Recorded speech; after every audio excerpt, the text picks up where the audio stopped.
लांब गेल्यानंतर शेतावर राहायला लागल्यापासून मग तिथे खूप काही सुचतं. पण ते काही गाणं म्हणून किंवा कविता म्हणून नाही, पण ती काही समोर चित्र दिसत असतात ती आपण कागदावर उमटवतो. त्याच्यात म्हटलंय की मी मुळात जे स्कूल ऑफ आर्टचं असल्यामुळं ते चित्र शब्दांमध्ये कसं मांडायचं असा प्रयत्न केला. पण मला छंदबद्ध असं लिहिता येत नाही. मुक्त छंदामध्ये म्हणजे मनातले विचार आहेत जसे तसे मांडता येतात तुम्हाला, तर ते मी प्रयत्न करायचो, लिहायचो. खरं तर ती तुमची घुसमट असते आणि ती घुसमट तुम्ही कुठेतरी उतरवता कागदावर.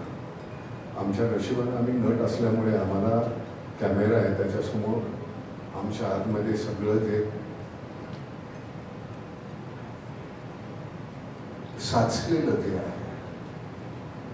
म्हणजे सुख आणि दुःख दोन्ही कॅमेऱ्यासमोर केल्यानंतर तुम्हाला वाटतं वा वा वा काय छान ॲक्टिंग करतोय. खरं तर आम्ही आमच्या सगळ्या भावना विकत असतो. कविता सुद्धा ह्या तशाच असतात की तुम्ही तुमच्या मनामध्ये साचलेलं जे आहे ते मांडत असता.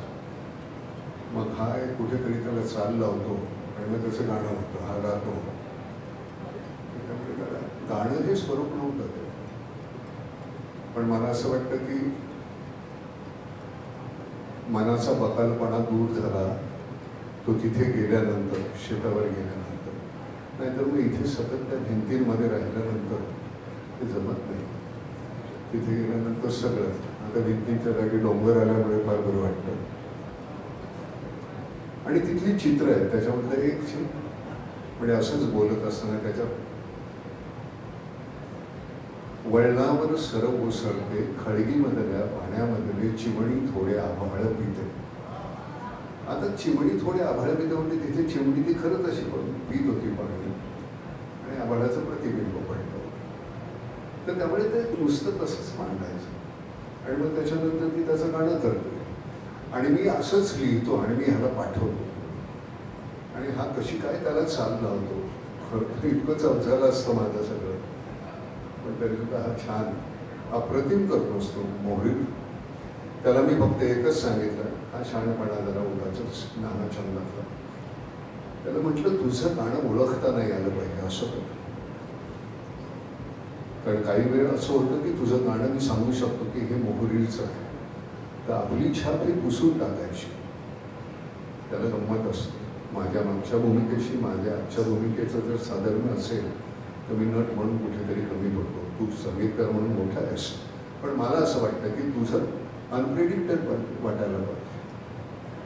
ते उगाच असं आता माईक हातात दिल्यास मग आपण आता हे कोणाकोणाला बोलायचं ते बघ.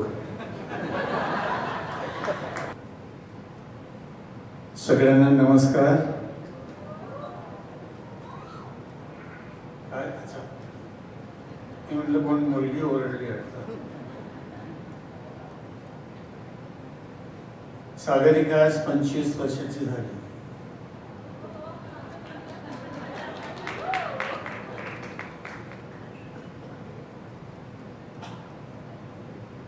आणि तिच्याकडनंच आपण ऐकलं की 84ला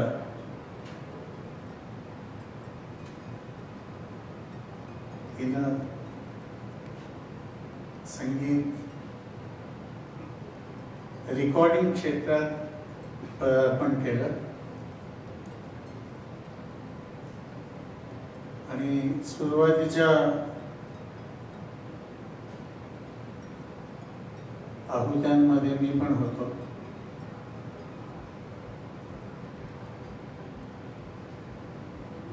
खूप आनंद होतोय की आज 25 वर्षाचं आपण सेलिब्रेशन करतोय आणि त्या निमित्तानं ही सुंदर तिन्ही गाणी मला नानाने ऐकवली होती.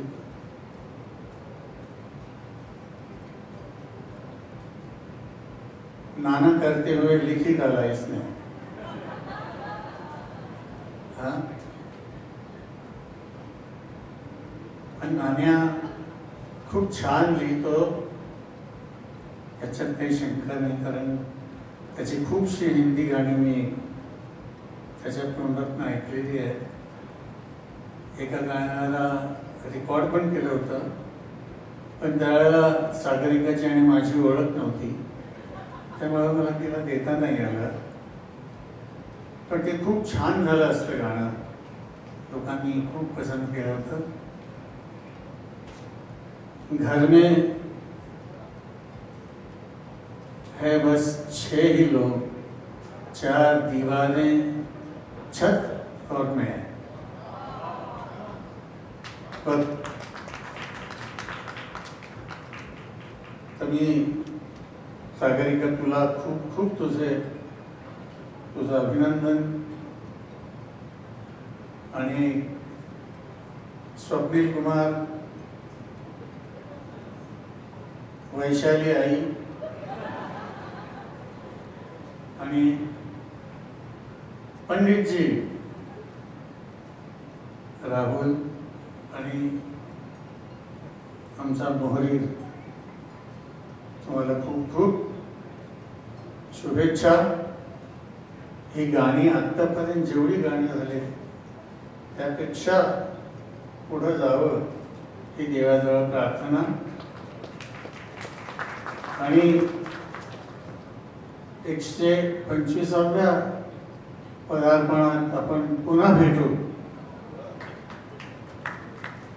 एवढंच बोलून थांबतो. कुठेतरी एक बाटली पाण्याची द्या, माझा गळा एकदम सुकलेला आहे. सर्वांचं अभिनंदन. असं म्हणतात की काही लोकांच्या कुंडलीत राजयोग असतो, पण सागरिकाजींच्या कुंडलीत रागयोग आहे असं मला वाटतं. कारण त्याशिवाय 25 वर्ष संगीतमय लोकांना बनवून ठेवणं ही खायची गोष्ट नाही, किंबहुना ही गायची गोष्ट नाही. 25 वर्ष झाले सागरिकाला. एक खूप मोठं योगदान अनेक लोकांना त्यांनी इंट्रोड्यूस केलं आणि जी मंडळी आज खूप मोठी झालेली आहे